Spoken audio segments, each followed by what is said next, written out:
This is Knox County Mayor Glenn Jacobs. Normally I start my update with, it's Friday, time for another weekly update. Today I don't want to speak as Knox County Mayor, but as a fellow Knox Countian and a neighbor.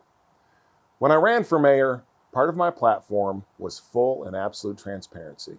So I'm going to lay it all out for you when it comes to COVID-19. I think there is a fallacy going around that we're all going to hunker down for 15 days and this thing will pass. The truth is, it could be many months, and we should be prepared for that. The other truth is, the unintended consequence of flattening the curve, which is intended to delay the spread of this virus so that the healthcare system does not become completely overwhelmed. And note, I said delay, not stop. It's here, and we can't stop the spread, only delay it. The unintended consequence is that we are creating another massive curve, a tidal wave that will overwhelm social services. Worldwide, we are seeing mass layoffs. Manufacturing giants are pausing production.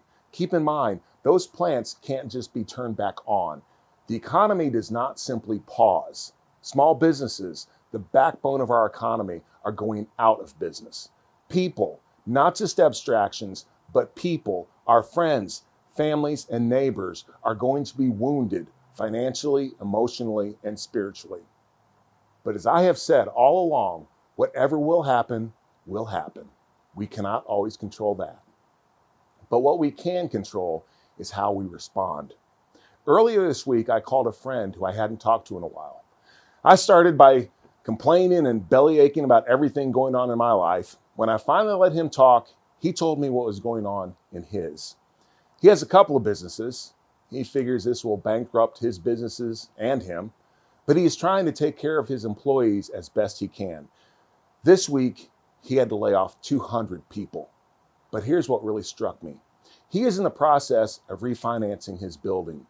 But instead of keeping the proceeds for himself, he plans on using the money to pay for his workers' health insurance until the money runs out.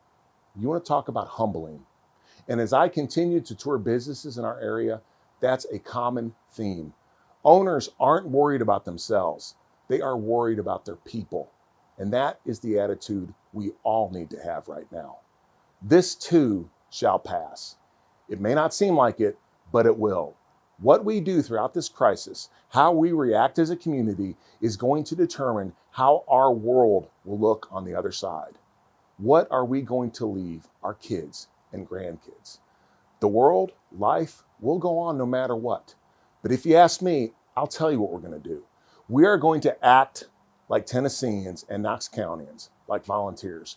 We are going to emerge from the fire, the crucible, not unsinged, but tempered and even stronger, because that is who we are, and not some germ or anything else is ever going to change that. As for me, I will continue to do my very best to make Knox County the best place to live, work, and raise a family. May God bless all of us.